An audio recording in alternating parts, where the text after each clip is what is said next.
Welcome everybody to the next video in our series. So today we're going to be talking about, commercialization and growth and those real routes to just starting out. So quite before we get to financing, we're going to talk about the commercial options and routes that you've got. And I've tried to boil it down into, I guess, the key things that you'll come across and that people tend to do. And we'll talk about the advantages and the disadvantages of those. There are a myriad ways to commercialize something. But there are some well-worn paths that we can talk about and expect. The most common path, and I guess the most common path and the path that I took when I started my own business was as a formal startup. So that's where you're actually going to have a piece of IP and you're going to bring a company into existence that you are probably very heavily involved in running and have a very major role in.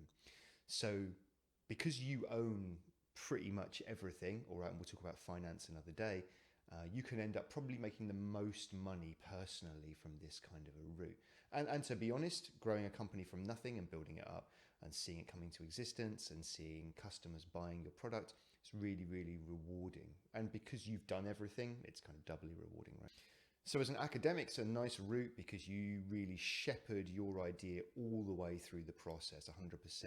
And because of that, you'll have the most control and you'll decide the role that you want to have in your business and your company. And that can be variable. So you can be really involved in it and it's your 100% job, or you can be part-time in it, for example, as a scientific officer or as a consultant or an advisor. So it's up to you really at that point.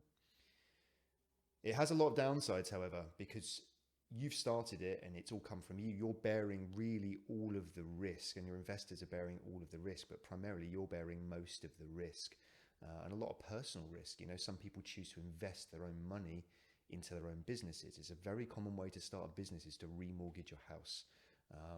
You've got enormous risk at that point, and that's a personal choice.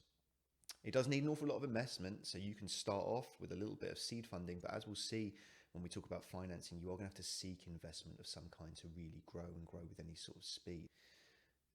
Because you're doing a lot of it, and particularly in the early days, you're going to have a lot of different kind of skills. It won't be enough to just be good at science. You'll have to be great at communicating with people. You'll have to understand something about the corporate world and business. You'll have to understand something about the industries you want to work in. You have to understand something about marketing. Right at the start, you're going to be doing every single role, and you need to be pretty good at all of them before you bring other people in.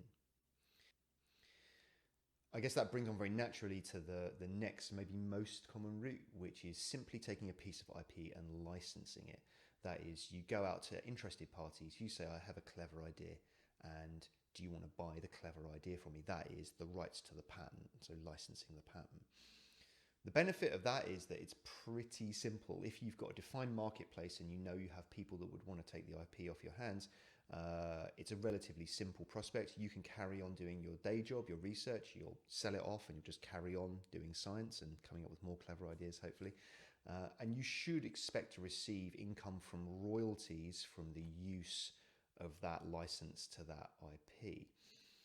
Whether that becomes really lucrative really boils down to whether the person or the people you've licensed the IP to do anything with it. Some people just buy IP and sit on it and don't do anything.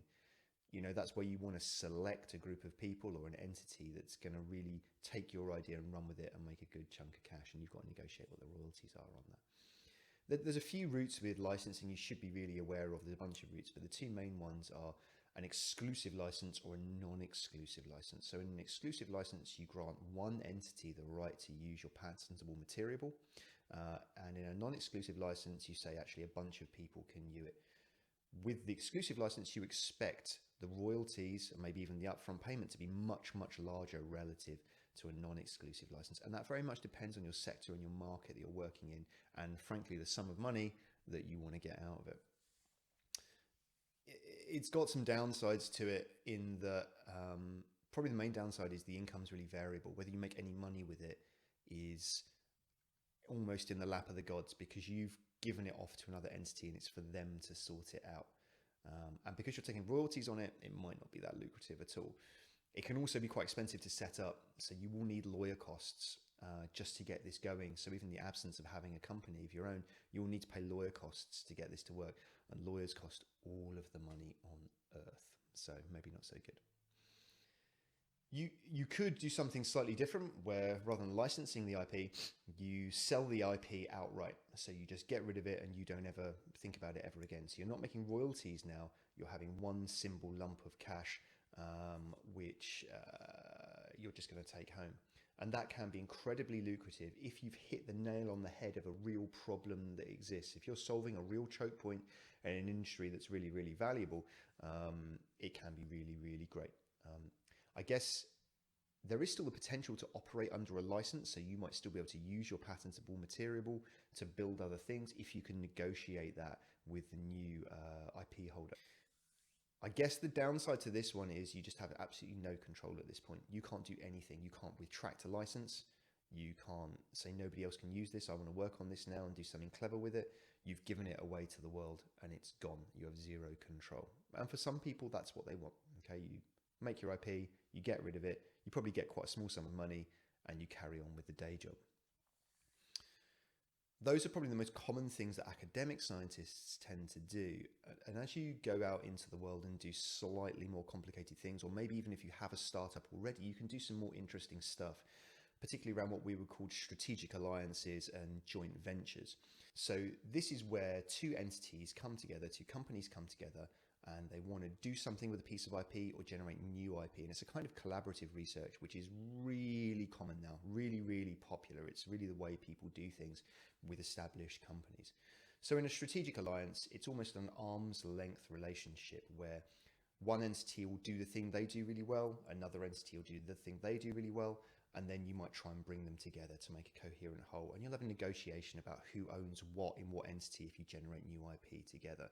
So it's quite an arm's length relationship, and it's very low risk because no one's really got any skin in the game. Everyone's maybe just contributing a little bit of their own expertise. Joint ventures are a bit more meaty. That's where you say, well, I've got a clever idea and you've got a clever idea, and we should actually form a company that's in between the two of us that we jointly own to commercialize that or explore that idea in that vehicle. It's much more meaty. It's got potentially a much bigger return. It's a nicer relationship. I think it's a smarter relationship. And actually it takes tons of risk out because now all the risk sits with that new entity. It doesn't sit with the original parents. And so you can de-risk something like that. You know exactly how much money you're putting into that entity. It's a very known quantity. I think it's very, very attractive. It's probably, it's not like starting up your own company. It's probably going to have a much more modest financial return. You obviously have rather less control than if you just had your own startup. And maybe the key thing is it needs a lot of trust. I have never found that trust is an issue. I've always found working in biotech that people are open and brilliant, and even big companies all behave ethically and sensibly. But it's something you need to be cautious about. The last thing and the loosest relation is just doing a collaborative piece of research. I've got something, can we have a little look? And we're just going to sign a CDA agreement that says, yeah, you can have a look at it.